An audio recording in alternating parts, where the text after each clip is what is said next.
Formic acid और oxalic acid के mixture को कॉन्सनट्रेटेड सल्फ्यूरिक एसिड के साथ में गर्म करने से जो गैस बनती है उसे एक्वस क्योज के सॉल्यूशन से पास करने पर वॉल्यूम में 1/6 की कमी आती है। वॉल्यूम 1/6 कम हो जाता है, यानी कि अगर वॉल्यूम 6 लीटर था तो बाद में 1 लीटर कम होकर 5 लीटर हो जाता है।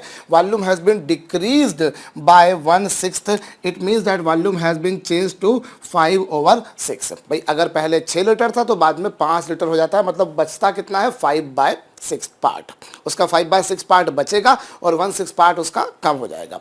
अब देखिए फॉर्मिक एसिड, फॉर्मिक एसिड यानी क्या बच्चों, पहले तो हमें ये जानना जरूरी है भाई formic acid HCOOH which exist in liquid state. जब आपने इसे बच्चों कॉन्सनट्रेटेड सल्फ्यूरिक एसिड के साथ में गर्म किया, in that condition what does happen बच्चों, उस केस में आपको मिलती है CO यानी कार्बन मोनोऑक्साइड गैस, प्लस साथ में बच्चों बनता है वाटर जो कि बनता है ऑब्वियसली लिक्विड फेस में। अब यहाँ पर जब आपने फॉर्मिक एसिड को गर्म किया तो आपको ये मिला। अब अगर मैं इसके आगे लिख देता हूँ 1 तो ये भी हो गया 1 और ये भी हो गया 1, अर्थात मैं यूँ कह सकता हूँ कि यदि मैं इसके A मोल लेता हूँ, फर्ज कीजिए मैं अगर इसके A मोल लेता हूँ तो इसके भी कितने मोल बनेंगे। एक रिएक्शन की स्टाइकियोमेट्री यही कहती है कि इसके 1 मोल से इसका 1 मोल बनता है, अर्थात इसके A मोल से इसके A मोल बनेंगे।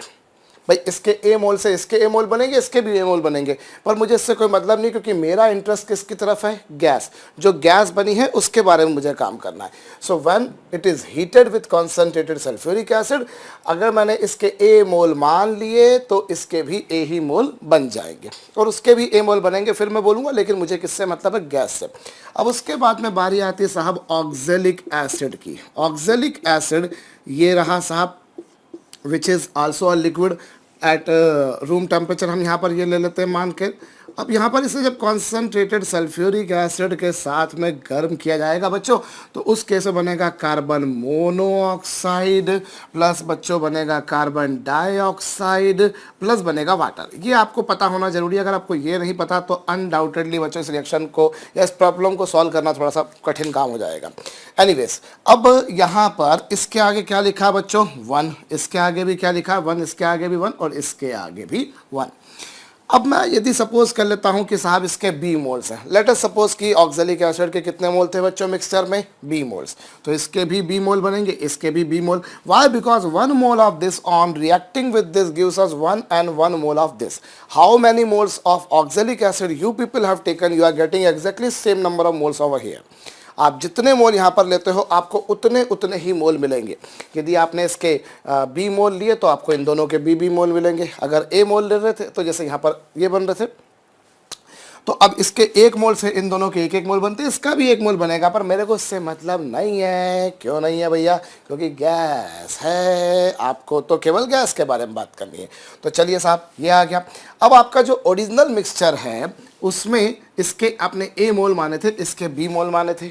मतलब यदि आप यहाँ पर देखें तो आपने भाई आपसे इनके मोल्स का ही रेशो पूछा एग्जैक्टली कि आपका हाँ यहाँ पे मोल्स का रेशो क्या है, तो आपने इसका 1 मोल मान लीजिए कि अगर इसका 1 मोल लेते हैं तो इसका भी 1 मोल बनता। इसके A मोल से इसके A मोल बन गए, इसके B मोल से इसके B मोल और इसके भी B मोल बन गए। मतलब यहाँ पर जो आपके पास में प्रोडक्ट बना बच्चों उसके कितने मोल्स हो गए? अगर आप यहाँ पर प्रोडक्ट देखें तो प्रोडक्ट में आपको कितने मोल्स मिल रहे हैं बच्चों? A plus B plus B। भाई गैशियस प्रोडक्ट कितना मिला? Because of first reaction, how many moles of gas are formed? A moles. Because of second reaction, how many moles of gas are formed? B plus B. So कुल मिलाकर यहाँ जो moles बनेंगे साहब वो बनेंगे A plus 2B. Because of first reaction, how many moles of this gas is formed? A. Because of second reaction, इसके कितने मोल बनेंगे साहब? B plus B. So total जो गैस बनी बच्चों उसके कितने मोल्स बन गए? A plus B moles. यही कुछ हुआ। आपने इनके A और B मोल माने थे तो यहाँ जो गैस बनी उसके कितने मोल्स बन गए? A plus B। अब ये जो गैशियस मिक्सचर आपके पास में बना है, now it is pass through QS solution.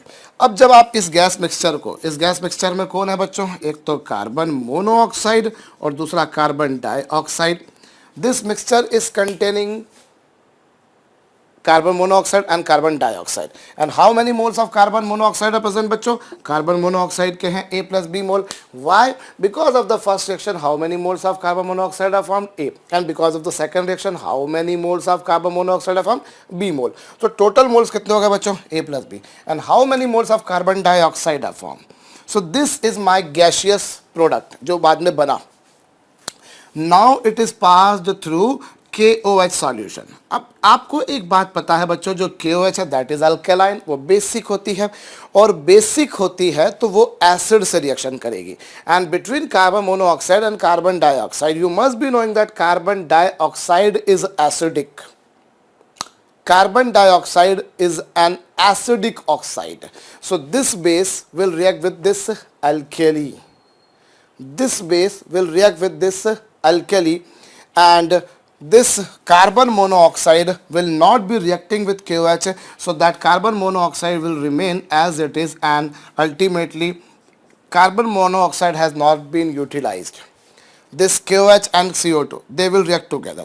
ये दोनों आपस में रिएक्शन कर लेंगे. और अगर रिएक्शन को लिखना भी चाहो तो आप लिख सकते हो, कोई बहुत बड़ा काम नहीं है बच्चों. KOH और CO2 की रिएक्शन हो जाएगी और इस तरीके से बच्चों बन जाएगा KHCO3, जो कि एक साल्ट है, आपको पता होगा. So carbon dioxide, I repeat बच्चों, carbon dioxide is an acidic oxide while KOH is a basic, is an alkali. So acid and base will react together. ये दोनों आपस में रिएक्शन करेंगे, but carbon monoxide will not react and will remain as it is. जितना आपने लिया था उतना का उतना आपको वैसा का वैसा मिल जाएगा. तो ये आ गया बच्चों.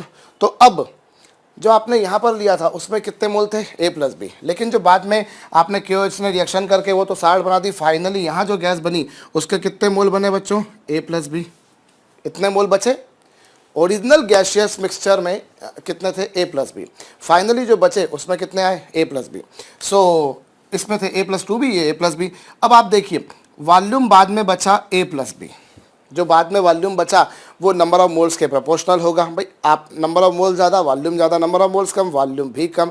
तो जो वॉल्यूम बचा that would be proportional to this, और जो ओरिजिनल वॉल्यूम लिया था that was proportional to this. So भाई ओरिजिनली जो था वो A प्लस टू बी था, जो बचा था बच्चों वो A प्लस बी था, और इन दोनों का रेशो कितना आ जाएगा? ऑब्वियसली 5/6. सो ये ओरिजिनल मिक्सचर में थे, ये बचे हुए थे.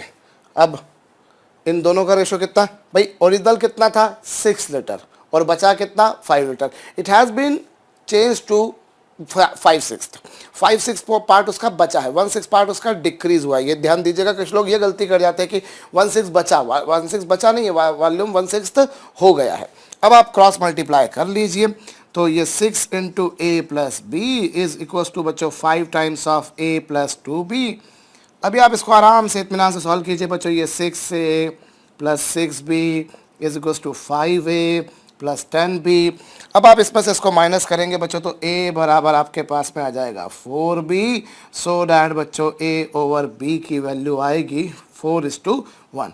मतलब इन दोनों के मोल्स का रेशो जाएगा बच्चों 4:1 आ जाएगा.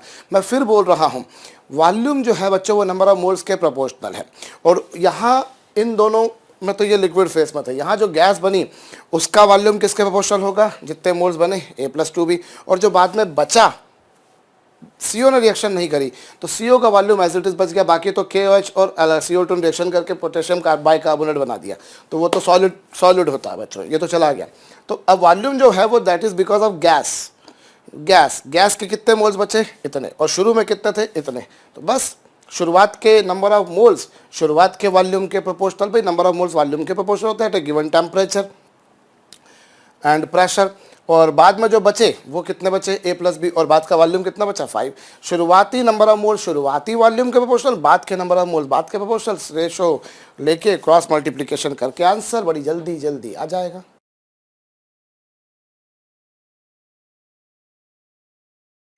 एक सैंपल है हमारे पास में ओजोनॉइड ऑक्सीजन का, और जिसका NTP पर 1 लीटर का मास हमें दे रखा 1.5 ग्राम. ओजोनॉइड ऑक्सीजन का सैंपल मतलब वो एक ऐसा सैंपल है जिसमें ऑक्सीजन भी है और ओजोन भी है, और NTP पर उसके 1 लीटर का मास कितना है साहब? 1.5 ग्राम. देखिए आपको दे रखा है NTP यानी कि नॉर्मल टेम्परेचर प्रेशर पर 1 लीटर का जो मास है साहब वो है 1.5 ग्राम।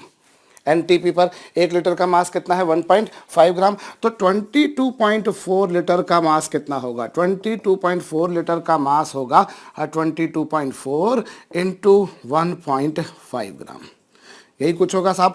एनटीपी पर 1 लीटर का मास है 1.5 ग्राम, तो 22.4 लीटर का मास कितना होगा बच्चों 22.4 इंटू 1.5, मेरे ख्याल से ये आ रहा है साहब 33.6 gram. So this is the mass of 22.4 litre. और कब बच्चों एनटीपी पर। और आप लोग एक बात जानते हैं कि एनटीपी पर किसी भी गैस के 1 मोल का वॉल्यूम होता है 22.4 लीटर।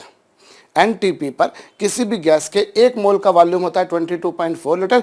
इट मीन्स कि ये जो मास होगा ये क्या होगा उसका मॉलिक्यूलर मास, उसका आणविक भार। भाई एनटीपी पर 1 मोल का वॉल्यूम क्या होता है 22.4 लीटर, और 1 मोल मतलब क्या मॉलिक्यूलर मास। सो 1 मोल का यानी 22.4 लीटर का मास है इतना, मतलब बट ऑब्वियस सी बात है बच्चों ये क्या हो जाएगा उसका मॉलिक्यूलर मास, क्योंकि 22.4 लीटर यानी कि 1 मोल का मास आ गया इतना। और 1 मोल का जो मास होता है बच्चों उसी को हम लोग मॉलिक्यूलर मास या फिर मोलर मास कहते हैं। तो ये जो मिक्सचर आपको दे रखा है O2 और ओजोन का, उस मिक्सचर का मॉलिक्यूलर मास कितना हो गया 33.6 ग्राम। ये उस मिक्सचर का मॉलिक्यूलर मास हो गया। अब इसी मिक्सचर को या ये जो ओजोनाइड ऑक्सीजन का जो सैंपल था इसे आपने टर्पेंटाइन ऑयल से पास करा। अब यहाँ हमें नॉलेज होना जरूरी है कि when this mixture that is ozonide oxygen is passed through turpentine oil बच्चों, तो टर्पेंटाइन ऑयल क्या करती है ओजोन गैस को अब्जॉर्ब करती है। कि ध्यान दीजिएगा बच्चों, ये जो टर्पेंटाइन ऑयल है ये ओजोन गैस को तो अब्जॉर्ब कर लेती है लेकिन ऑक्सीजन को अब्जॉर्ब नहीं कर पाती। टर्पेंटाइन ऑयल ओजोन गैस को अब्जॉर्ब करता है लेकिन ऑक्सीजन गैस को अब्जॉर्ब नहीं कर पाता। और अब इसमें से जब आपने 100 मिलीलीटर को पास करा तो बाद में उसका वॉल्यूम बचा 90 मिलीलीटर, मतलब 10 मिलीलीटर को इसने अब्जॉर्ब कर लिया है। शुरुआत में वॉल्यूम कितना था 100, बाद में कितना बचा 90। And as I told this turpentine oil absorbs ozone but not the oxygen. It means that उसने 10 मिलीलीटर को अब्जॉर्ब किया, और अगर उसने 10 मिलीलीटर को अब्जॉर्ब किया है मतलब मैं यूं कह सकता हूं कि this mixture is containing 10 millilitre ozone और 90 मिलीलीटर उसमें क्या होगी साहब O2 गैस। बट ऑब्वियस ही बात है बच्चों 10 मिलीलीटर उसमें क्या हो गई ओजोन गैस और 90 मिलीलीटर हो गई O2 गैस। अब अच्छा, जो इनके वॉल्यूम का रेशो है, चूंकि ये सब दोनों गैसेस हैं, so what is the ratio of their volume is the ratio of their number of moles. मैं यूं कह सकता हूं कि अगर मैं उस ओजोनाइड ऑक्सीजन का सैंपल लेता हूं तो उसमें 10 मोल्स अगर ओजोन के हैं तो 90 मोल्स उसमें ऑक्सीजन के होंगे। What is the ratio of their volumes is the ratio of their number of moles. So अगर 10 मोल्स अगर ओजोन के हैं तो 90 मोल्स किसके होंगे बच्चों ओजोन ऑक्सीजन के होंगे। चलिए, अब आपको पता है बच्चों मिक्सचर के मोलर मास का फार्मूला क्या होता है। मिक्सचर के मोलर मास का फार्मूला होता है साहब N1M1 प्लस N2M2 अपॉन क्या बच्चों N1 प्लस N2। अभी मिक्सचर का मोलर मास कितना है that you have already calculated. भाई आपने इस सैंपल का मोलर मास निकाला है ओजोनाइड ऑक्सीजन का, that you have found is 33.6। और ओजोन गैस के कितने मोल्स 10 मोल्स। मैंने मान लिया ओजोन का मॉलिक्यूलर मास है M1, ओजोन गैस का मॉलिक्यूलर मास मैंने मान लिया M1 प्लस N2 कितने मोल्स बच्चों 90। और जहाँ तक ऑक्सीजन का सवाल है तो उसका मोलर मास 32 और अपॉन में कितना, अपॉन में नंबर ऑफ मोल्स पहले के 10 और दूसरे के 90। अब एक सिंपल मैथमेटिक्स आपको लगाना है, इसको आप यहाँ पर लेके आ जाएंगे 3360 is equal to 10M1 plus 90 into 32। Now you can see बच्चों ये 0 0 0 कैंसिल हो जाएंगे and what is this, this is 336 और माइनस आप इसको इधर माइनस कर देंगे बच्चों तो ये आ जाएगा 288। होप सही करा है मैंने, ये 288 हो जाएगा, बिल्कुल सही जा रहा हूँ। सो इसमें से मैं यूँ कह सकता हूँ कि वो जो ओजोन गैस है उसका मॉलिक्यूलर मास आ रहा है 48 ग्राम पर मोल। ऐसा तो आप में से कुछ लोगों ने डायरेक्ट ही बोल दिया होगा कि साहब ओजोन गैस का मॉलिक्यूलर मास निकालना not a big deal O3, होती है और O3 के बेसिस पर इसका मॉलिक्यूलर मास 48 हो जाएगा। लेकिन जब इस तरह का प्रश्न आपको दिया है तो भाई हो सकता है कि 48 नहीं आता, वो तो बाई चांस एक अच्छी बात है कि 48 ही आ गया एग्जैक्ट, हो सकता था वो 47.9 आ जाता, 48.1 आ जाता। तो आपको इसीलिए कैलकुलेशन, क्योंकि हम जब केमिस्ट्री में कैलकुलेशन करते हैं तो त्रुटियों की, एरर्स की, गलतियों की संभावनाएं होती हैं, सम कैलकुलेशन मिस्टेक्स में भी देयर, सम कैलकुलेशंस अप्रॉक्सीमेशंस में भी देयर। तो एक बार मैं फिर से बात बताता हूं बच्चों, देखिए आपको 1 लीटर का मास दे रखा 1.5 ग्राम, तो 22.4 लीटर का मास होगा इतना, और एनटीपी पर 1 मोल का वॉल्यूम होता है इतना। सो this is the mass of 22.4 litre, that is the 1 मोल। और 1 मोल का जो मास होता है बच्चों उसे मोलर मास या फिर मॉलिक्यूलर मास कहा जाता है। सो this is molecular mass of the ozonide oxygen, यानी कि ओजोन और ऑक्सीजन का जो मिक्सचर है उसका। अब 10 मिलीलीटर, अब टर्पेंटाइन ऑयल ने किसको ऑब्जॉर्व करना है? ओजोन को, ऑक्सीजन को नहीं। उसने 10 मिलीलीटर ऑब्जॉर्व करा, मतलब अवश्यम भावी रूप से उसमें 10 मिलीलीटर ओजोन रही होगी, तो बट ऑब्वियस सी बात है बाकी 90 क्या ये। And what is the ratio of their volumes is the ratio of number of moles. इसके 10 मिलीलीटर है मतलब इसके 10 मोल्स हैं, इसके 90 मिलीलीटर है मतलब इसके 90 मोल्स हैं। मिक्सचर के मॉलिक्यूलर मास का फार्मूला लगाना है, अकॉर्डिंगली वो जो अननोन गैस थी, जो ओजोन गैस थी, उसका मॉलिक्यूलर मास आ जाएगा।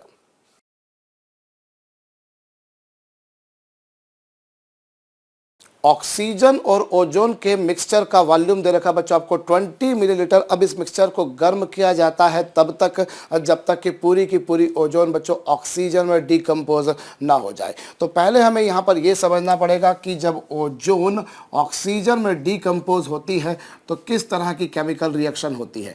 देखिए यहाँ पर ओजोन के डिकम्पोजिशन से ऑक्सीजन का फॉर्मेशन होता है। अब रिएक्शन को बैलेंस करें बच्चों तो ये लीजिए, यहाँ पर 2 आ जाएगा, यहाँ पर 3 आ जाएगा। भाई आपने इस ओजोन को गर्म किया so that it is converted into oxygen. और जब इस मिक्सचर को फाइनली बाद में कूल कर लिया जाता है बच्चों तो वॉल्यूम मिलता है 21 मिलीलीटर। हमसे ओजोन का वॉल्यूम परसेंटेज पूछा है। तो एक काम करते हैं बच्चों, हम लोग यहाँ पर सपोज कर लेते हैं कि जो ओजोन है उसका है x मिलीलीटर, तो नेचुरल बात है बच्चों ऑक्सीजन का कितना होगा 20 माइनस x मिलीलीटर। भाई मैंने माना कि इस मिक्सचर में ओजोन है x मिलीलीटर, तो ऑक्सीजन कितनी होगी बच्चों 20 माइनस x मिलीलीटर। अब अगर मैं रिएक्शन की स्टाइकियोमेट्री यहाँ पर लगाता हूँ तो मैं एक बात पाता हूँ कि जब 2 मोल ओजोन का कंपोजिशन होता है तो उससे साहब 3 मोल ऑक्सीजन के बनते हैं। When 2 moles of ozone are decomposed completely, then 3 moles of O2 are formed. It means that भाई इसके आगे 2 लिखा है, इसके आगे 3 लिखा है। रिएक्शन की जो स्टाइकियोमेट्री है बच्चों वो यही कहती है, यही हम लोगों ने देखा कि भाई जब इसके 2 मोल डिकम्पोज होंगे तो इसके 3 मोल बनेंगे। इसका मतलब यह है साहब कि अगर इसके 2 मिलीलीटर डिकम्पोज होते हैं तो इसके 3 मिलीलीटर बनेंगे।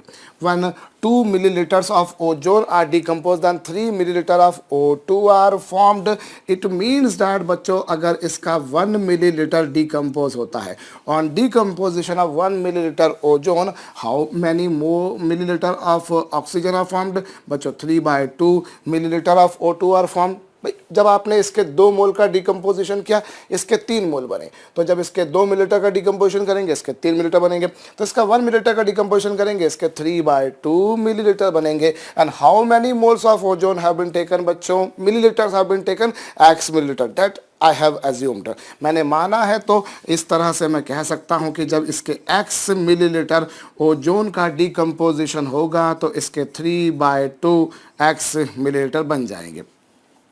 जब इसका 1 मिलीलीटर डिकम्पोज होता है तो इसके 3/2 मिलीलीटर बनते हैं, तो जब इसके x मिलीलीटर डिकम्पोज होंगे तो इसके 3/2 x मिलीलीटर बन जाएंगे, ऑब्वियस सी बात है। तो इसके 3/2 मिलीलीटर बन गए, ये कुछ पिक्चर बनेगी, अच्छी बात। अब भैया इसमें से ऑक्सीजन कितना बन गया 3/2 x मिलीलीटर। और एक बात आप ध्यान दीजिए, इतना तो ऑक्सीजन बन गई है because of decomposition of ozone, लेकिन मिक्सचर में जो शुरुआत में जो ऑक्सीजन ली थी वो वहीं की वहीं, ऑक्सीजन का कोई डिकम्पोजिशन नहीं हुआ। जब इन दोनों के मिक्सचर को आपने गर्म किया तो गर्म करने के दौरान बच्चों ओजोन डिकम्पोज हो रही है, ऑक्सीजन इज स्टिल रिटेनिंग, अपनी जैसी थी वैसी की वैसी रहेगी। तो अब because of decomposition of ozone how many millilitres of oxygen are formed, इतने। और कितना ऑक्सीजन वहाँ पर पहले से था, वहाँ पर था बच्चों 20 - x, और कुल मिलाकर कितना आएगा 21। भाई फाइनली रिजल्टिंग मिक्सचर या रिजल्टिंग सॉल्यूशन जो है या रिजल्टिंग जो भी आपके पास में कुछ है उसका वॉल्यूम कितना है बच्चों, 21 मिलीलीटर। तो अब सारी ओजोन आपने डिकम्पोज कर दी, ओरिजिनली आपने एक्स ली थी, इन सारी की सारी ओजोन बच्चों आपने डिकम्पोज कर दी, तो उससे ऑक्सीजन इतनी बन गई और ऑक्सीजन ऑलरेडी इतनी थी। अब टोटल इतना वॉल्यूम हो गया। अब आप इसको सॉल्व कर लीजिए। तो बच्चों ये 20 प्लस अच्छा 3/2x में से x जाएगा बच्चों, तो x/2 बचेगा। That you must be knowing भाई। 20 और माइनस एक्स प्लस 3/2x मतलब इतना, और इज इक्वल टू 21। इसको आराम से सॉल्व करके देखिए बच्चों, x की वैल्यू आ जाएगी 2 मिलीलीटर। मतलब जो ओरिजिनल मिक्सचर था उसमें ओजोन कितनी थी, 2 मिलीलीटर। अभी मेरे को ओजोन का बच्चों वॉल्यूम परसेंटेज पूछा। I need to find out volume percentage of ozone. वो कितना होगा बच्चों, भाई ओजोन कितनी थी मिक्सचर में, 2 मिलीलीटर। सॉल्यूशन का या मिक्सचर का वॉल्यूम कितना था, 20, और परसेंटेज चूंकि निकालना है, so I need to multiply by 100 will give me बच्चों 10%। सो ओजोन का वॉल्यूम परसेंट था 10%। अब ओजोन का अगर वॉल्यूम परसेंट 10 था तो बट ऑब्वियस सी बात है बच्चों, ऑक्सीजन का कितना होगा, 90%। भाई ऑक्सीजन अगर मैं निकालूं तो ये देखो 18/20। भाई अगर 2 मिलीलीटर ओजोन है तो 18 मिलीलीटर ऑक्सीजन होगी। सो डैट बच्चों इन दोनों को मल्टीप्लाई कर लीजिए, you will be getting it is coming around 90%। So volume percent इस केस में कितना आ गया बच्चों, ओजोन का 10 और ऑक्सीजन का 90। मैं एक बार फिर से रिपीट किए दे रहा हूं बच्चों, एक मिक्सचर आपके पास में दे रखा है। अब आप इस मिक्सचर को गर्म कर रहे हो तब तक जब तक कि पूरी ओजोन डिकम्पोज ना हो जाए, वो ऐसी है। रिएक्शन को बैलेंस कर दिया। अब इसके आगे लिखा है 2, इसके आगे लिखा है 3। जब इसके 2 मोल डिकम्पोज होते हैं इसके 3 मोल बनते हैं, तो जब इसके 2 मिलीलीटर डिकम्पोज होंगे इसके 3 बनेंगे, क्योंकि गैसियस स्टेट में दोनों दे रखे हैं आपको। अब 1 मिलीलीटर है तो इसके 3/2 होंगे, अब इसके x होंगे तो इसके 3/2x होंगे। अब पूरी ओजोन तो खत्म हो चुकी, पूरी ऑक्सीजन में कन्वर्ट हो चुकी, इतनी ऑलरेडी मिक्सचर में इतनी ऑक्सीजन पहले से थी। कुल मिलाकर x की वैल्यू निकाली 2, मतलब ओजोन आ गया 2। अकॉर्डिंगली आपने उसका परसेंटेज निकाल दिया 10।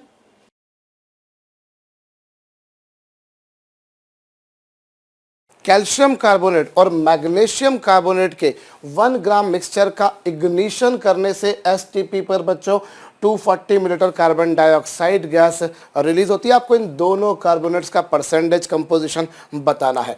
कैल्शियम कार्बोनेट जिसे बच्चों चूने का पत्थर भी कहा जाता है, व्हेन इट इज इग्नाइटेड बच्चों, when it is heated, then we get बच्चों calcium oxide along with the evolution of carbon dioxide gas. हम एक काम करते हैं बच्चों, इस मिक्सचर में कैल्शियम कार्बोनेट को मान लेते हैं x ग्राम। लेट मी सपोज ये x ग्राम है, तो बट ऑब्वियस ही बात है बच्चों, ये क्या हो जाएगा 1 माइनस x ग्राम, क्योंकि total amount of the mixture was 1 ग्राम। अब यहाँ पर रिएक्शन ऑलरेडी जो मैंने लिखी बच्चों वो बैलेंस्ड है। अब इसका मतलब क्या हो गया बच्चों, पहले इसका मोलर मास निकालते हैं। चलिए, कैल्शियम का 40, कार्बन का 12, ऑक्सीजन का 48। ऑक्सीजन का 48 क्यों, क्योंकि 3 ऑक्सीजन के एटम्स हैं। सो टोटल मोलर मास आ गया साहब 100 ग्राम, और इसका मोलर मास तो कार्बन डाइऑक्साइड का बच्चों आपको पता ही होना चाहिए, वैसे इजीली आप सॉल्व कर सकते हो, 44 ग्राम आएगा। अब यहाँ पर क्या हुआ बच्चों, इसका मतलब ये होगा कि 1 mole of calcium carbonate on heating give us 44 gram carbon dioxide. It means that बच्चों 100 ग्राम कैल्शियम कार्बोनेट से आपको इसके मिलेंगे बच्चों 44 ग्राम। भाई 44 ग्राम ऑलरेडी आपने लिखा था, या चलिए हम लोग ऐसा लिख देते हैं कि इसके 1 मोल से इसका भी 1 मोल बनेगा। भाई 1 मोल कैल्शियम कार्बोनेट से 1 मोल कार्बन डाइऑक्साइड का बन गया, मतलब 100 ग्राम कैल्शियम कार्बोनेट से 44 ग्राम कार्बन डाइऑक्साइड बन गया। अब यहाँ से बच्चों हम कह सकते हैं कि इसके x gram on heating x gram calcium carbonate I will be getting 44x over 100 ग्राम आपको क्या मिल गई बच्चों, carbon dioxide. So calcium carbonate को गर्म करने से इतनी आपको कार्बन डाइऑक्साइड मिल गई। ठीक इसी प्रकार से बच्चों जब मैं मैग्नीशियम कार्बोनेट को गर्म करूंगा, व्हेन इट इज़ हीटेड, जब मैं इसे गर्म करता हूं बच्चों, तो इसको गर्म करने से मुझको मिलती है MgO प्लस साथ में क्या बच्चों, CO2 which is a gaseous compound. अब बच्चों जब आप इसे गर्म करेंगे तो पहले इसका मोलर मास निकाल लेते हैं। चलिए, इसका मोलर मास क्या होगा बच्चों, मैग्नीशियम का 24, कार्बन का 12 होता है, ऑक्सीजन का 48, तो 60 प्लस 24 मतलब कितना हो गया 84 ग्राम। ये 84 ग्राम आ गया और ये 44 ग्राम आ गया। Well and good. अब यहाँ पर हम क्या बोल सकते हैं साहब, 84 ग्राम मैग्नीशियम कार्बोनेट को हीट करने से 44 ग्राम कार्बन डाइऑक्साइड मिलती है। और एक्चुअली में आपने कितने लिए बच्चों, 1 माइनस एक्स ग्राम। तो 1 माइनस एक्स ग्राम मैग्नीशियम कार्बोनेट से आपको ये कितना मिलेगा, 44 अपॉन 84 इंटू 1 माइनस एक्स। इतने ग्राम आपको क्या मिल जाएगी बच्चों, कार्बन डाइऑक्साइड। भाई इसके इतने ग्राम को गर्म करने से 44 ग्राम मिलेगी, तो इसके इतने ग्राम से आपको ये मिलेगी। अब यहाँ पर 44, अब टोटल कार्बन डाइऑक्साइड कितनी मिल गई आपको, पहले आप ये निकालिए भाई। Because of the first reaction how much carbon dioxide gas is evolved, this much amount, और सेकंड के कारण इतनी, तो कुल मिलाकर कितनी कार्बन डाइऑक्साइड बनी बच्चों, कार्बन डाइऑक्साइड कुल मिलाकर बनी 44x अपॉन 100। पहले के कारण इतनी बनी और दूसरे के कारण कितनी बच्चों, 44 अपॉन 84 इंटू कितना बच्चों, 1 माइनस एक्स। सो इतनी कुल मिलाकर कार्बन डाइऑक्साइड का अमाउंट बना है, ये उसका मास आया है। अब आप एक काम करिए बच्चों, ये तो आपके पास में उसका मास आ गया, अब इसके नंबर ऑफ मोल्स निकालिए। तो नंबर ऑफ मोल्स कैसे निकालेंगे, नंबर ऑफ मोल्स बच्चों, इसका मास कितना है, इतना plus 44 into 1 minus x upon 84। बच्चों ये तो उसका मास हो गया, और अपॉन में क्या कर दिया, मोलर मास से डिवाइड कर दिया। आपने मास को मोलर मास से डिवाइड कर दिया, you will be getting number of moles. तो नंबर ऑफ मोल्स आपके पास में कितने जाएंगे, एक अच्छी बात बच्चों, 44 से 44 कैंसिल हो जाएगा, और इस तरीके से नंबर ऑफ मोल्स आ जाएंगे x/100 plus 1 minus x/84। So these are the number of moles. अब आप जानते हैं एक बात बच्चों की, एसटीपी पर किसी भी गैस के 1 मोल का वॉल्यूम कितना होता है बच्चों, 22.4 लीटर। एसटीपी पर 1 मोल का वॉल्यूम होता है इतना, तो इतने मोल का वॉल्यूम कितना होगा, इतने मोल का वॉल्यूम होगा x/100 प्लस 1 माइनस x/84। इनका वॉल्यूम कितना होगा बच्चों, x/100 plus 1 minus x/84 into कितना बच्चों, 22.4 लीटर। भाई एसटीपी पर 1 मोल का वॉल्यूम होता है इतना, तो इतने मोल का वॉल्यूम कितना होगा बच्चों, इतना। ये आपके पास में वॉल्यूम आ गया।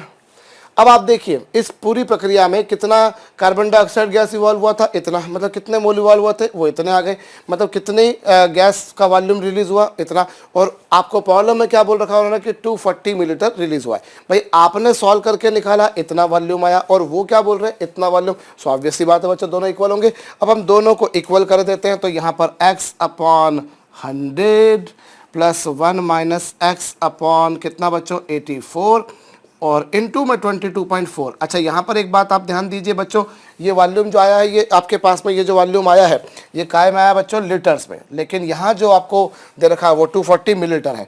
सो you need to convert this बच्चों इनटू मिलीलीटर, तो ये मिलीलीटर हो गया।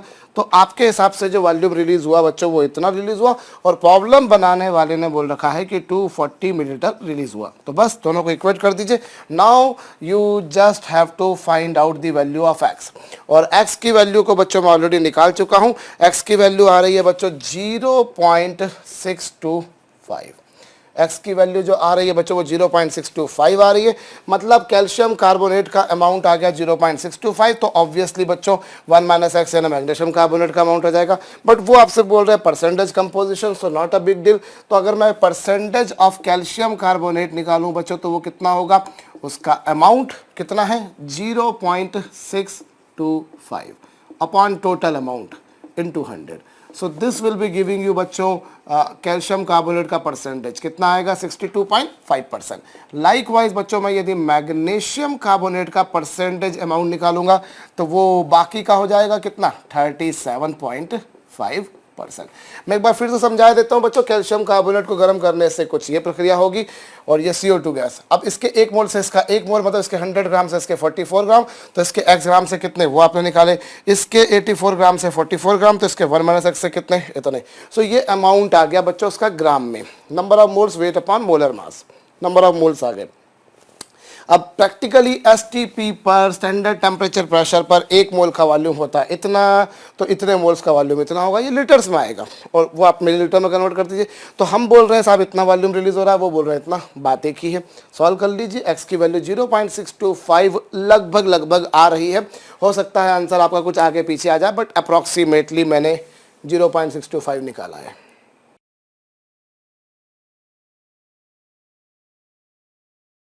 प्रोपेन और ब्यूटेन के मिक्सचर का वॉल्यूम आपको दे रखा है बच्चों 3 लीटर, जिसका कंप्लीट कंबशन 25 डिग्री सेल्सियस पे करने से 10 लीटर CO2 बनती है। आपसे मिक्सचर का कंपोजिशन पूछा है, अर्थात उसमें कितनी प्रोपेन और कितनी ब्यूटेन है हमको अब बताना है। भाई प्रोपेन का मतलब क्या C3H8 और ब्यूटेन का मतलब क्या C4H10 और कंबशन का मतलब होता है बच्चों रिएक्शन विथ ऑक्सीजन।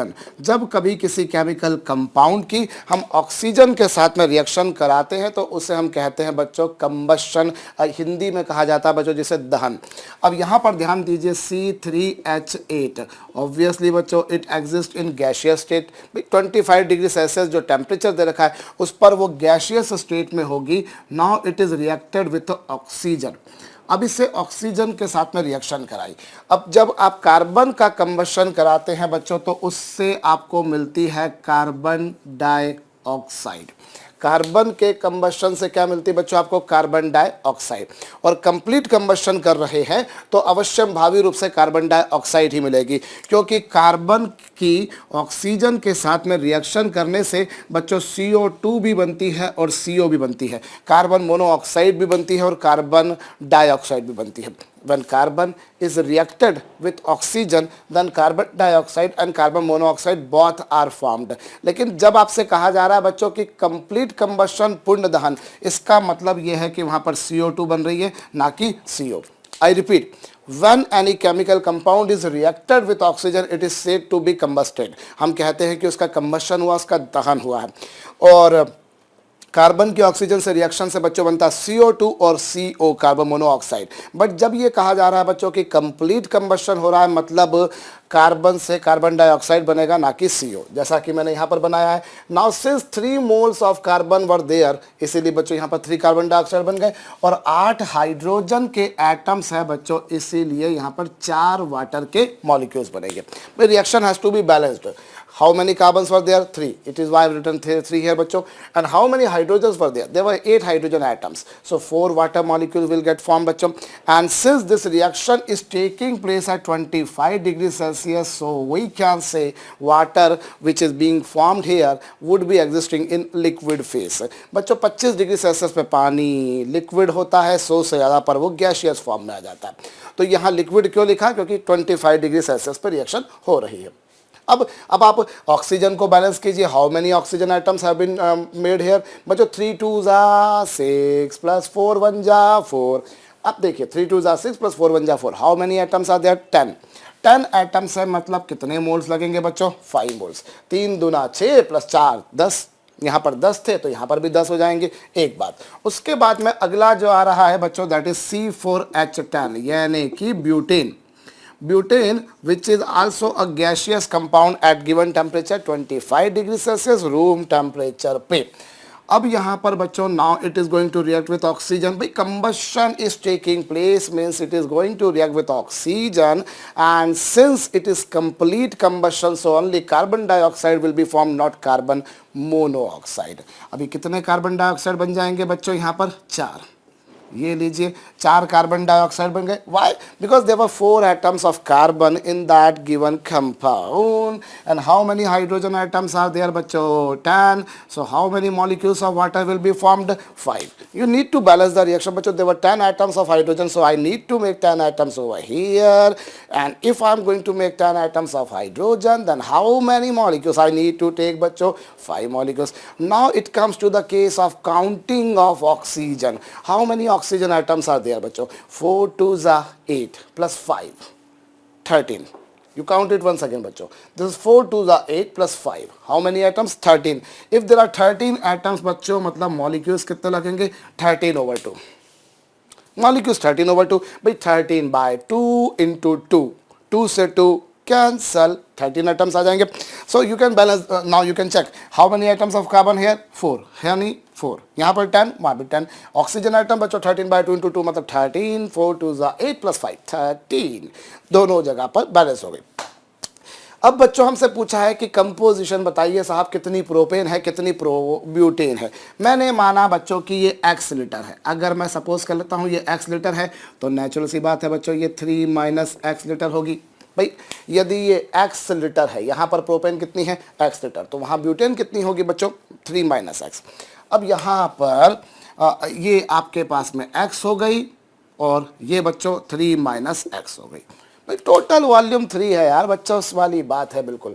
अब आप एक बात देखिए बच्चों, इस प्रोपेन के आगे क्या लिखा है 1. इस प्रोपेन के आगे बच्चों 1 लिखा है. इट मीन्स दैट कि जब 1 मोल, या मैं 1 मोल चलिए लिख लेता हूँ, 1 मोल मिथेन प्रोपेन का, 1 मोल प्रोपेन का जब रिएक्शन करता है बच्चों तो 3 मोल कार्बन डाइऑक्साइड बनती है. जब आप इसका 1 मोल लेते हैं बच्चों तो कितने मोल बनते हैं इसके 3 मोल.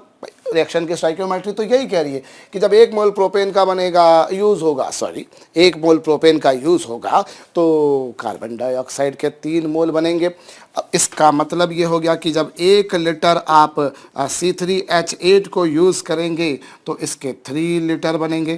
कार्बन डाइऑक्साइड के कितने लीटर बन जाएंगे 3. भाई 1 लीटर आपने क्या लिया, 1 लीटर आपने प्रोपेन ली तो इसके कितने लीटर बन गए बच्चों 3. ये हुआ. तो अभी आपने इसके कितने लिए हैं x, तो अगर इसके x लीटर लेंगे बच्चों तो इसके कितने बन जाएंगे, इसके बन जाएंगे बच्चों 3x लीटर. आई रिपीट, जब इसका 1 मोल लेते हैं तो उसके 3 मोल बनते हैं. तो इसके x मोल लेने पर इसके अगर 1 मोल लेंगे तो उसके 3 मोल बनेंगे. तो इसके अगर 1 लीटर लेंगे तो उसके 3 लीटर बनेंगे. तो इसके अगर x लीटर लेता हूं तो बच्चों वहां पर कितने बन जाएंगे 3x लीटर. 3x लीटर बन गए. यही बात अब मैं इस वाले में करता हूं. पहले मैंने फर्स्ट रिएक्शन के हिसाब से सारा कैलकुलेशन कर दिया, ये लीजिए. अब सेकंड रिएक्शन के हिसाब से अगर मैं कैलकुलेशन करूं, now what is written over here, इसके आगे भी 1 लिखा है बच्चों, इसके आगे क्या लिखा है 1, 1. अब इसका मतलब क्या, इसका मतलब ये है कि जब 1 मोल ब्यूटेन का रिएक्शन करता है, when 1 mole of butane is reacting, 1 mole of butane is combusted, then how many moles of carbon dioxide are formed बच्चों, 4 moles of carbon dioxide are formed. अरे भाई जब इसका 1 मोल यूज में आता है तो इसके 4 मोल बन जाते हैं. जब इसका 1 मोल यूज में आएगा तो इसके 4 मोल बनेंगे. तो जब इसका 1 लीटर यूज होगा बच्चों, इसका जब 1 लीटर यूज होगा तो इसके कितने बनेंगे बच्चों 4x लीटर. ये लीजिए, सॉरी, आपने अगर इसका 1 लीटर यूज किया तो इसके कितने लीटर बन जाएंगे 4 लीटर. भाई जिस रेशो में नंबर ऑफ मोल्स होता है उसी रेशो में वॉल्यूम भी होता है. तो अगर इसका 1 लीटर यूज किया तो इसके कितने लीटर बनेंगे 4 लीटर. इसका 1 लीटर यूज किया तो इसके 4 लीटर बनेंगे. तो अभी इसके कितने लीटर लिए आपने 3 - x. तो इसके अगर मैं 3 - x लीटर लेता हूँ, अगर मैं ब्यूटेन के 3 - x लीटर लेता हूँ तो इसके कितने बनेंगे बच्चों, इसके बन जाएंगे 4 × 3 - x litre CO2. I repeat, जब आप इसका 1 मोल लेते हैं इसके 3 मोल बनते हैं. तो जब इसके 1 लीटर लेंगे तो उसके 3 लीटर बनेंगे. तो इसके x लीटर लेंगे तो उसके 3x बनेंगे. वो हो गया. अब मैं इस वाली रिएक्शन के लिए काम करूं तो वही काम मैं यहाँ पर करता हूं. जब इसका 1 मोल लेता हूं तो इसके 4 मोल बनते हैं. तो जब इसके 1 लीटर लूँगा तो उसके 4 लीटर बनेंगे. तो उसके जब 3 - x लीटर लूँगा तो उसके 4 × 3 - x लीटर बनेंगे. अब इस तरीके से टोटल वॉल्यूम क्या होगा बच्चों 3x. कितना वॉल्यूम हो जाएगा. वहाँ पर कार्बन डाइऑक्साइड कहाँ बनी, कार्बन डाइऑक्साइड को नोटिस कीजिए बच्चों, एक तो यहाँ बनी और कार्बन डाइऑक्साइड यहाँ बनी. कितनी बन गई बच्चों, उधर बन गई 3x और इधर बन गई बच्चों 4 × 3 - x. भाई यहाँ इधर कितने मोल्स 3x और इधर कितने बच्चों 4 × 3 - x. यही होगा. और इज इक्वल टू कितना बच्चों 10. भाई यहाँ पर इसके आ गए 3x, ये देखिए, और यहाँ कितने हो गए 4 इंटू 3 माइनस एक्स। तो this is the total volume of carbon dioxide form. 3x volume is being formed over here, 4 into 3 minus x is being formed over here. अब टोटल कितना हो गया बच्चों, इतना हो गया, which is equal to 10 litre, which has been already given in to the problem. Now what you see बच्चों, 3x plus 4 3 are 12 minus 3x।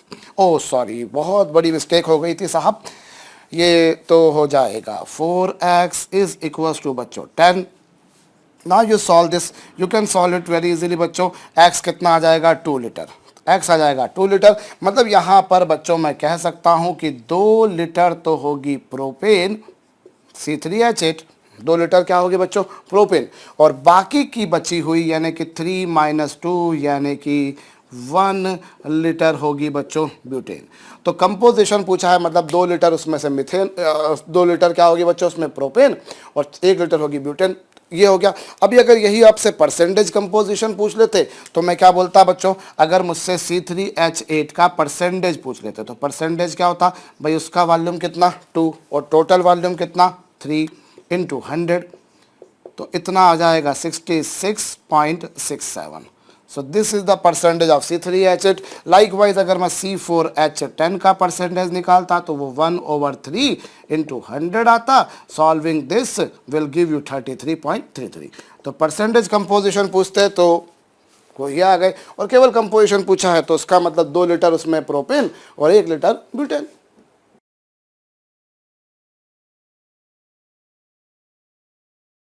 Ethane और इथीन के मिक्सचर का वॉल्यूम आपको दे रखा है 40 लीटर, प्रेशर 1 एटमॉस्फेरिक प्रेशर और temperature 400 kelvin पर। इस मिक्सचर को 130 ग्राम O2 के साथ में गर्म किया जाता है to convert it into CO2 and H2O। हमें इस मिक्सचर में इन दोनों कंपाउंड्स के मोल फ्रैक्शन, मोल प्रभाजों की गणना करनी है। प्रॉब्लम है ये मेंशन है बच्चों की आइडियल गैस बिहेवियर को मान लीजिए। एज सच इस तरह की प्रॉब्लम अगर नहीं भी मेंशन हो तो हम लोग आइडियल गैस बिहेवियर को ही मानकर करेंगे बच्चों। अब आइडियल गैस इक्वेशन होती है बच्चों PV is equal to nRT। ये आदर्श गैस समीकरण होती है, PV इक्वल टू nRT। अभी प्रेशर कितना दे रखा है साहब 1 एटमॉस्फेयर, और वॉल्यूम कितना दे रखा है बच्चों 40, और नंबर ऑफ मोल्स अभी हमको नहीं पता, और R यूनिवर्सल गैस कांस्टेंट की वैल्यू बच्चों 0.0821, ये नंबर ऑफ मोल्स है। और जहाँ तक टेम्परेचर का सवाल है बच्चों तो वो है 400 kelvin. Now you need to solve this equation. बच्चा आप इस इक्वेशन को सॉल्व करके देखिए, n की वैल्यू आ रही है बच्चों 1.218। नंबर ऑफ मोल्स जो आ रहे हैं बच्चों वो कितने आ रहे हैं 1.218। ये मोलों की संख्या आ गई साहब आपके पास। अच्छा, ये जो मोल्स आए किसके आए बच्चों, इन दोनों के मिलाकर, इन दोनों के कुल मिलाकर नंबर ऑफ मोल्स आया बच्चों। क्योंकि ये जो वॉल्यूम आपको दे रखा है, प्रेशर दे रखा है, टेम्परेचर दे रखा है, वो किसी एक का नहीं है बच्चों, वो इन दोनों का मिलाकर है। तो नंबर ऑफ मोल्स मिक्सर के ये आ गए। अब उसके बाद में हमसे इनके मोल फ्रैक्शन पूछे हैं। सो लेट मी सपोज बच्चों की इसके हैं x मोल। मैंने माना कि इस मिक्सचर में इसका x मोल है। अगर इसका x मोल है तो बट ऑब्वियस ही बात है कि 1.218 माइनस x मोल्स इसके आ जाएंगे। अगर इसके x मोल तो बाकी के बचे हुए इसके। This is representing number of moles of the mixture itself. अब इस मिक्सचर को साहब O2 के साथ में गर्म किया जाता है। तो चलिए साहब पहले मैं C2H6 को मैं ऑक्सीजन के साथ में गर्म करता हूँ। अभी क्या होगा यहाँ पर, जब मैं C2 को गर्म करूँगा तो साहब 2 कार्बन डाइऑक्साइड बन जाएंगे, और जब मैं 6 हाइड्रोजन को गर्म करूँगा तो 3 वाटर के मॉलिक्यूल्स बन जाएंगे। आई रिपीट बच्चों, यहाँ पर 2 कार्बन थे तो 2 कार्बन डाइऑक्साइड बन गए, 6 ऑक्सीजन हाइड्रोजन थे तो 3 वाटर के मॉलिक्यूल बन गए। अभी यहाँ पर आप बैलेंस करें रिएक्शन को तो कितने ऑक्सीजन लग रहे हैं, 2 दूनी 4 एटम्स यहाँ पर लग रहे हैं और 3 एटम्स यहाँ पर लग रहे हैं। कुल मिलाकर कितने एटम्स हो गए 7। I repeat, 2 2 are 4 plus 3. How many atoms of oxygen are being formed? 7। अगर 7 एटम्स है तो मतलब मॉलिक्यूल भी कितने होंगे बच्चों उसके 7/2। भाई अगर 7 एटम वहाँ पर लगे बने तो यहाँ पर 7 एटम्स लगेंगे, और 7 एटम्स लगेंगे मतलब मॉलिक्यूल हो जाएंगे 7/2। ये रहेगा साहब। अब यहाँ पर यदि मैं स्टाइकोमेट्रिक कोफिशिएंट देखूं तो इसका कितना है बच्चों 1, और इसका कितना है 7/2। It means that when 1 mole C2H6 reacts, then how many moles of oxygen are reacting? 7/2 moles। भाई जब इसका 1 मोल रिएक्शन करेगा तो इसके 7/2 मोल रिएक्शन करेंगे। ये लीजिए 7/2 मोल ऑक्सीजन इज रिएक्टिंग। जब इसका 1 मोल रिएक्शन करेगा इसके 7/2 मोल रिएक्शन करेंगे। अब इसका 1 मोल यानी कि 1 मोल से इतने, तो x मोल से कितने, x मोल C2H6 के रिएक्शन करने से कितने इसके बनेंगे 7/2 इंटू एक्स मोल O2 के रिएक्शन करेंगे। जब इसका 1 मोल रिएक्शन करता है इसके 7/2, तो जब इसके x मोल रिएक्शन करेंगे तो इसके 7/2 इंटू एक्स मोल्स O2 के रिएक्शन करेंगे। चलिए ये तो एक बात हो गई। अब उसके बाद में बारी आती है साहब C2H4 की। C2H4 जब ऑक्सीजन के साथ में रिएक्शन करेगा, since there are 2 carbons, so 2 molecules of carbon dioxide are form. बच्चों चूंकि यहाँ पे 2 कार्बन थे इसलिए 2 कार्बन डाइऑक्साइड बनकर, चूंकि 4 हाइड्रोजन के एटम्स थे इसलिए 2 वाटर मॉलिक्यूल्स बन जाएंगे। यहाँ पर 2 कार्बन थे, 2 कार्बन डाइऑक्साइड बन गए, 4 हाइड्रोजन के एटम थे इसलिए 2 मॉलिक्यूल बन जाएंगे। अभी रिएक्शन को बैलेंस कीजिए, 2 2 ज़ा 4 + 2, how many oxygen atoms are being formed here, 6 atoms. 2 2 ज़ा 4 + 2 6। अगर 6 एटम्स हैं तो मॉलिक्यूल कितने होंगे, 3। 2 कार्बन से 2 कार्बन डाइऑक्साइड और 4 हाइड्रोजन से 2 वाटर मॉलिक्यूल। अभी बैलेंस कीजिए ना, यहाँ पर कितने आ रहे हैं, 4 एटम्स और यहाँ पर 2 एटम्स, मतलब 6 एटम, मतलब मॉलिक्यूल कितने होंगे साहब, 3 होंगे। अब यहाँ पर देखिए बच्चों, इसके आगे कुछ नहीं लिखा, मतलब क्या लिखा है 1, इसके आगे कुछ नहीं लिखा मतलब 1 लिखा। अब जब इसका 1 मोल, जब 1 मोल C2H4 का रिएक्ट करता है तो ऑक्सीजन के कितने मोल रिएक्शन करेंगे, 3 मोल रिएक्शन करेंगे। भाई यहाँ पर जब इसका 1 मोल रिएक्शन करेगा तो इसके 3 मोल रिएक्शन करेंगे, यही पिक्चर बनी। When 1 mole of C2H4 is reacting then 3 moles of O2 are reacting. एक बात, अभी इसके कितने मोल लिए आपने बच्चों, you have taken 1.218 minus x mole. तो जब इसके 1.218 माइनस एक्स मोल C2H4 के रिएक्शन करेंगे तो इसके बनेंगे 3 इंटू 1.218 माइनस एक्स मोल O2 के। जब C2H4 का 1 मोल रिएक्शन करेगा तो उसके 3 मोल रिएक्शन करेंगे, तो जब इसके इतने मोल रिएक्शन करेंगे तो इसके 3 इंटू 1.218 माइनस एक्स मोल से रिएक्शन करेंगे। सो कुल मिलाकर ऑक्सीजन के कितने मोल रिएक्शन करें, यहाँ कितने करें, इतने, और यहाँ कितने करें, इतने। सो कुल मिलाकर ऑक्सीजन के कितने मोल्स रिएक्शन होंगे साहब, 7/2 इंटू एक्स, और उधर कितने होंगे 3 इंटू 1.218 माइनस एक्स, और इसके इतने हो गए, इसके इतने हो गए, और इज इक्वल्स टू कितना बच्चों, ये टोटल मोल्स आ गए। और एक्चुअली में आपसे क्या बोला है कि ऑक्सीजन कितना रिएक्शन कर रहा है, 130 ग्राम, 130 ग्राम यानी कि 130/32 मोल्स। भाई number of moles weight upon molar मास होता है। तो इधर कितने आ गए, इतने, और इधर कितने आ गए साहब, इतने आ गए। अब इन दोनों का सम आप कर लीजिए। आपने ऑक्सीजन के मोल्स यहाँ पर निकाले, ऑक्सीजन के मोल्स यहाँ पर निकाले, उधर 130 ग्राम था उसे आपने मोल्स में चेंज कर लिया। अब आपको इसको सॉल्व करना है बच्चों, और आपको x की वैल्यू बतानी है। x की वैल्यू जब आप यहाँ पर बताने जाएंगे तो मैं बताऊँ आपको, x की वैल्यू आ रही है बच्चों 0.817। मैं कैलकुलेशन पहले से करके बैठा हुआ हूँ, इसलिए आप लोग वेरीफाई कर लीजिएगा। भैया हो सकता है मैं कैलकुलेशन गलत कर दिया हूँ, बट मेरा कैलकुलेशन कहता है कि x की वैल्यू आ रही 0.817, मतलब आपने इसके कितने मोल लिए थे 0.817। अब अगर इसके 0.817 है तो ये किसके मोल्स आए, these are the moles of C2H6। तो C2H4 के कितने होंगे बच्चों, C2H4 के होंगे 1.218 माइनस 0.817। अब इसको माइनस करेंगे तो ये आ रहा 0.401 मोल्स। होप कैलकुलेशन सही है ऑफ किसके, C2H4 के। तो मोल फ्रैक्शन, अगर मैं मोल फ्रैक्शन निकालूं किसका साहब, मैं मोल फ्रैक्शन निकालता हूं, मोल फ्रैक्शन ऑफ C2H6। तो C2H6 का मोल फ्रैक्शन क्या होगा, C2H6 का मोल फ्रैक्शन होगा उसके मोल्स कितने 0.817 upon total moles. Total moles कितने थे 1.218। भाई यदि आपने C2H6 का मोल फ्रैक्शन निकाला तो मोल फ्रैक्शन क्या होता है किसी भी सब्सटेंस का बच्चों, उस सब्सटेंस के मोल अपॉन टोटल मोल्स। और जब आप इसे सॉल्व करेंगे तो बच्चों ये आएगा 0.67। So this is the mole fraction of C2H6. Now if I want to find out mole fraction of C2H4, तो C2H4 का मोल फ्रैक्शन क्या होगा साहब, आप चाहे तो 1 में से माइनस कर दीजिए, भाई आपको पता है मोल फ्रैक्शंस का सम 1 होता है। या फिर दूसरा तरीका ये कि इसके कितने मोल्स थे, इसके मोल्स थे 0.401 upon 1.218 in is equal to कितना बच्चों, ऑब्वियस सी बात है 0.33 आएगा। और वेरीफाई भी कर सकते हैं दोनों के मोल फ्रैक्शंस का सम, क्योंकि मिक्सचर में ये दोनों है तो दोनों के मोल फ्रैक्शन का सम कितना होगा 1। वेरीफाई कर लीजिए 1 ही